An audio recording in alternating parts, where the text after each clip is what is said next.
So what's up sa mga kahombre ko dyan? Makagago, what's up man na naman nga pala to. At syempre mga kahombre ko, bumalik ako para naman sa merienda time money.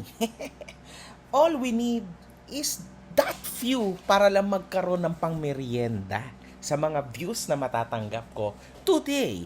Anyway mga kahombre ko, tagal ko na wala, no? Grabe, shit, I was so damn busy. Anyway, ang ating tema for today, sobrang dami ko natatanggap na message.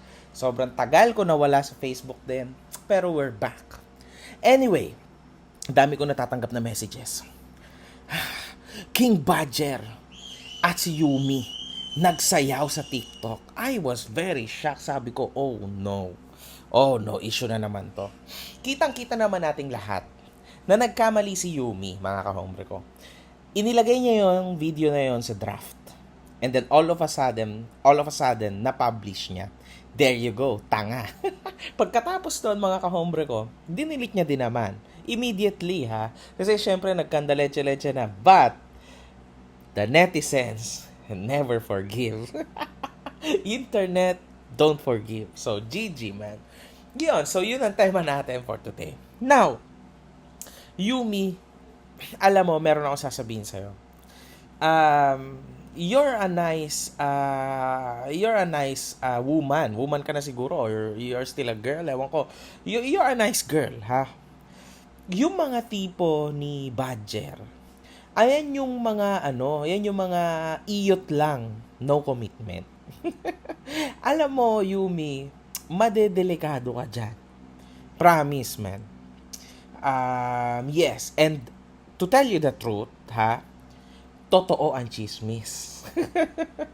Totoo ang chismis at kinasuhan ni Jelay yan si Jutes. So, dahil most likely, hindi kaya si Yumi yung babae ni Badger. Oh, damn, son. Well, sana naman hindi. At sana naman hindi kayo hindi talaga ikaw, Yumi, yung dahilan kung bakit naghiwalay sila talaga totally mag-asawa. Alam mo, to tell you the truth, Yumi, ikaw ay bata pa, no? Ikaw ay bata pa and mahaba pa yung future mo sa social media. Imaginein mo to ha, isipin mo to ha. Si Badger ay kinasal, tama? And syempre kita ng lahat 'yon, everybody witnessed that. So, yan, so si Jelay. Imaginein mo naman, Yumi.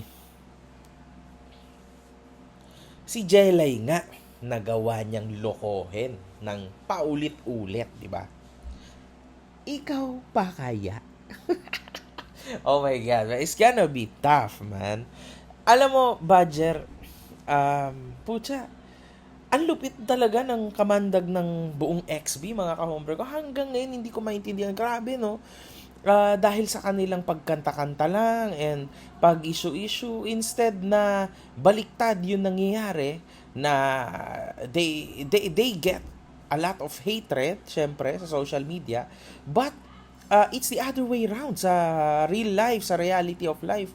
Mas maraming babae ang gustong magpaloko talaga, puta, si Skastakli kung sino-sino babae, si ganito kung sino-sino babae. Grabe, man, that's crazy, man. Minsan naisip ko, damn, ang lupit talaga ng mga to, ha. In fairness, well, malupit ba yan? Well, para sabihin ko sa'yo, Badger, no, ako, anong tawag dito, I have changed a lot. Grabe, kung ito lang yung dating ako, man, it's over. Pero alam mo, bro, I think magkaedad kami ni Badger, mga kahombre ko. So both of us ay around 30 to 31 years old na. Ako turning 31 pa lang ako this month. So Badger, alam mo, sabihin ko sa'yo, brother, magbago ka na, man. Alam mo kung bakit? Kung ba't kailangan mo na magbago? Because time is ticking, bro.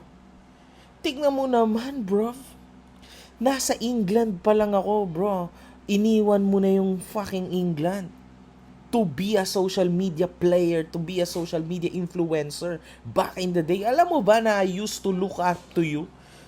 Real talk, mga kahombre ko, I used to look up to this guy. Kasi I was in England. Siyempre, OFW din ako doon.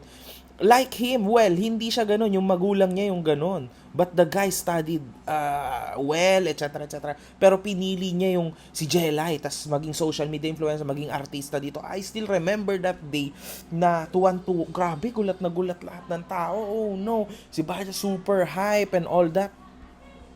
Tapos biglang, slowly, yung downfall mo napakatindi, bro.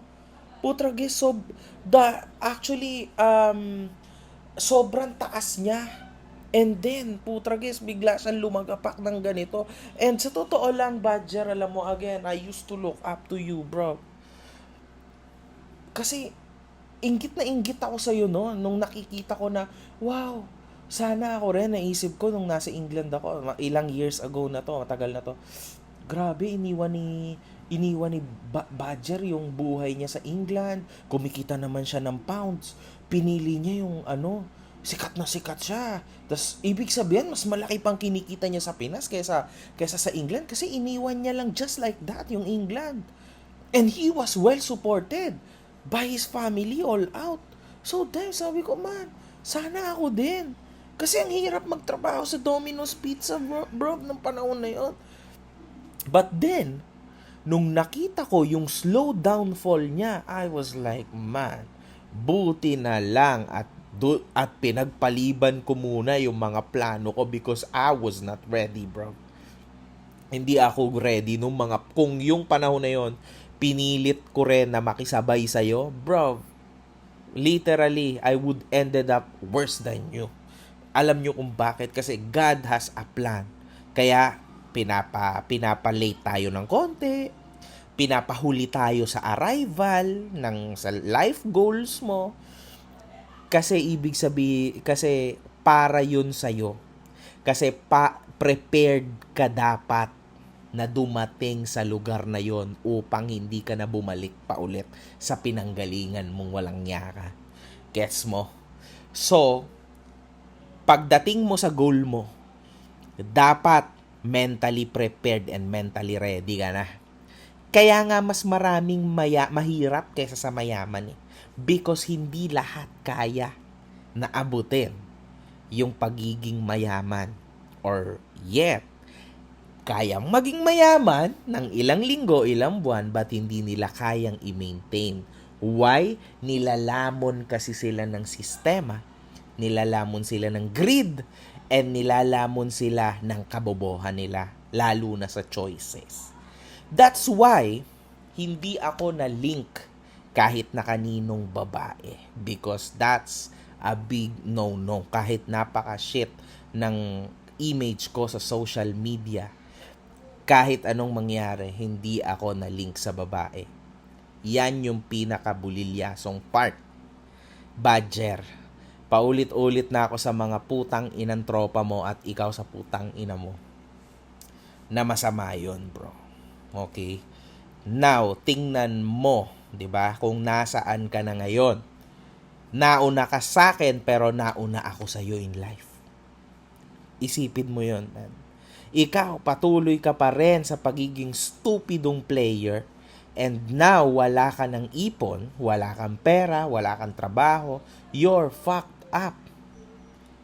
That's hip-hop for you. This is what you get, bro. This is what you get.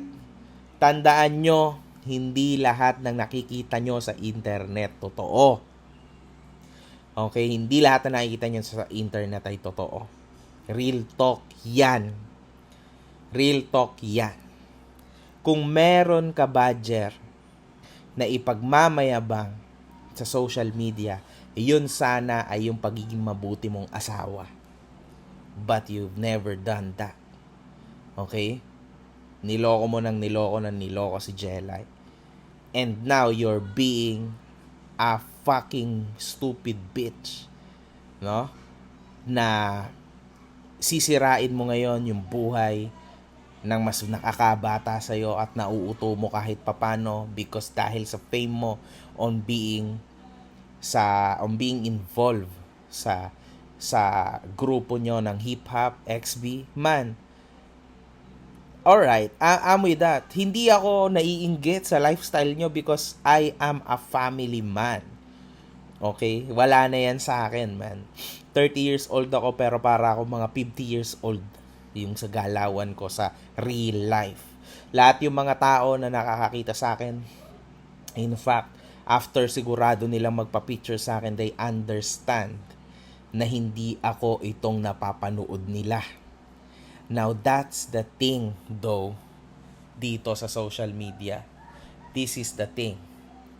Yan yung hindi magawa ng karamihang social media influencers. Kasi hindi nila kaya na i-maintain yung kanilang grasp sa pera para lang sa ikakapasikat nila, ikakabango nila sa social media. And that's what's happening sa maraming social media influencers nowadays. Continuing on saying na CEO ako dito, CEO ako dyan, madami akong ganito, madami akong ganyan. But end of the day, what do you have in your real life? Nothing. Yes. Complete failure. Complete nothing. Yes. So, Yumi, kung ako sa'yo, magpakabait ka. Ngayon, if you wanna be a devil, bahala ka. At least ako, as nakakatandang social media influencer or YouTuber or Facebooker o putang inang si makagago, no? Sinabihan kita. Alam ko mapapanood mo to. Alam ko yan. So, yes. Be good. Be wise. Do not love Badger. Because iyot lang. No commitment. Walang good fucking vibes.